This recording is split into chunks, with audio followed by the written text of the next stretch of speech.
আসসালামু আলাইকুম everyone, welcome back to Naima's lifestyle. আজকে আপনাদের সাথে শেয়ার করব বিফ বল স্প্যাগেটি। কীভাবে ঘরে সহজে এই বিফ বল স্প্যাগেটি তৈরি করা যায় তা নিয়ে হাজির হয়ে গেলাম।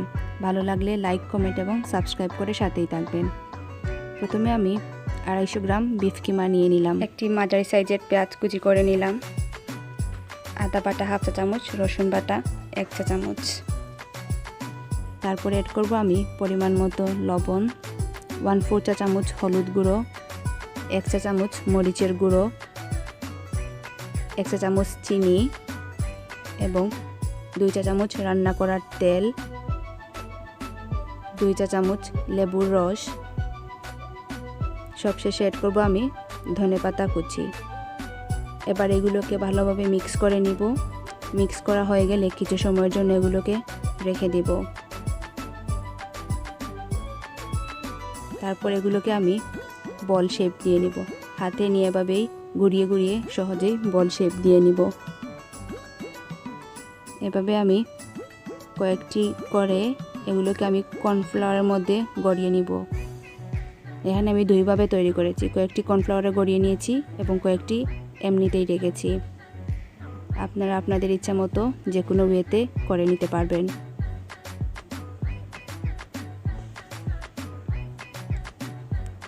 তারপর বাকিগুলোকে আমি এভাবেই শুধু বল করেই রেখে দিব, আর কর্নফ্লাওয়ারে গড়াবো না। এই বলতে ইচ্ছা করলে আপনারা চিকেন কিমা দিয়েও তৈরি করতে পারবেন। যে যার ইচ্ছা মতো যে কোনো কিমা দিয়ে এই বিফ বলটা তৈরি করে নিতে পারবেন। আমার সবগুলো বল তৈরি করা হয়ে গেলে এখন এগুলোকে আমি ভেজে নিব। তার জন্য 2 চা চামচ তেল নিয়ে নিলাম। তারপর একে একে বিফ বলগুলো দিয়ে দিব। আমি এগুলোকে কম তেলের মধ্যে ভেজে নিয়েছি। আপনারা ইচ্ছা করলে এগুলোকে ডুবো তেলের মধ্যে ভেজে নিতে পারবেন, তবে আমি সাজেস্ট করব এগুলোকে কম তেলের মধ্যেই ভেজে নিতে। চুলোর আঁচটা মিডিয়ামে রেখে এগুলোকে ভেজে নিব। এগুলো ভাজতে মোট টাইম লাগবে 6 থেকে 7 মিনিট। মিডিয়াম আঁচে এগুলোকে ভেজে নেওয়ার ট্রাই করবেন। অতিরিক্ত আঁচ দিলে এগুলো উপরটা পুড়ে যাবে এবং ভিতরটা কাঁচা থেকে যাবে। উল্টে পাল্টে এগুলোর সম্পূর্ণ সাইডে ব্রাউন কালার চলে আসলে এগুলোকে আমি তেল থেকে তুলে নিব। তারপর একইভাবে আমি বাকিগুলো ভেজে নিব। সবগুলো বল আমার ভাজা হয়ে গেছে। এখন আমি স্প্যাগেটি রান্না করতে চলে যাব। তার জন্য 3 কাপ ফুটন্ত পানি নিয়ে নিলাম, 1 চা চামচ লবণ, 2 চা চামচ রান্না করার তেল নিয়ে নিলাম। দিয়ে দিব 1 মুঠো স্প্যাগেটি। আপনারা চাইলে এখানে এগ নুডলসও ইউজ করতে পারবেন। এগুলোকে 4 থেকে 5 মিনিটের মতো সিদ্ধ করে নেবেন।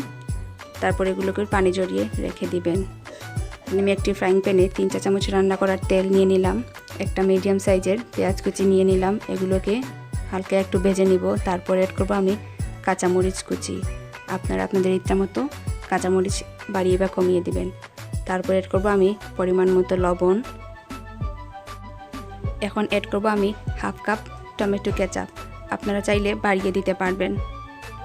এখানে আমি আলাদা করে আর টমেটো পেস্ট ইউজ করব না, যেহেতু এটি সহজভাবে করে দেখাচ্ছি। 1/3 চামচ চিলি ফ্লাক্স অ্যাড করে দিব। আপনারা আপনাদের পছন্দ মতো ঝাল বাড়িয়ে বা কমিয়ে দিবেন। এগুলোকে মিক্স করে নিব। তারপর আমি বিফ বলগুলো দিয়ে দিব। বিফ বল এই সসটার সাথে কিছুক্ষণ ভালোভাবে নেড়েচেড়ে মিক্স করে নিব। তারপর এগুলোকে 2 থেকে 3 মিনিটের জন্য রান্না করব। পরে অ্যাড করব আমি স্প্যাগেটিগুলো। স্প্যাগেটি এবং বিফ বলগুলোকে ভালোভাবে মিক্স করে নিব। আপনারা ইচ্ছা করলে এগুলোকে আলাদা আলাদাও রাখতে পারবেন, তবে আমি মিক্স করেই সার্ভ করাটা পছন্দ করি। তার জন্য আমি মিক্স করে নিব। এগুলোকে ভালোভাবে মিক্স করে নিলাম এবং তৈরি হয়ে গেল আমার বিফ বল স্প্যাগেটি। আশা করব রেসিপিটি আপনাদের ভালো লাগবে। ভালো লাগলে লাইক, কমেন্ট এবং সাবস্ক্রাইব করে সাথেই থাকবেন। দেখা হবে নতুন কোনো রেসিপি নিয়ে। ভালো থাকুন। আল্লাহ হাফেজ।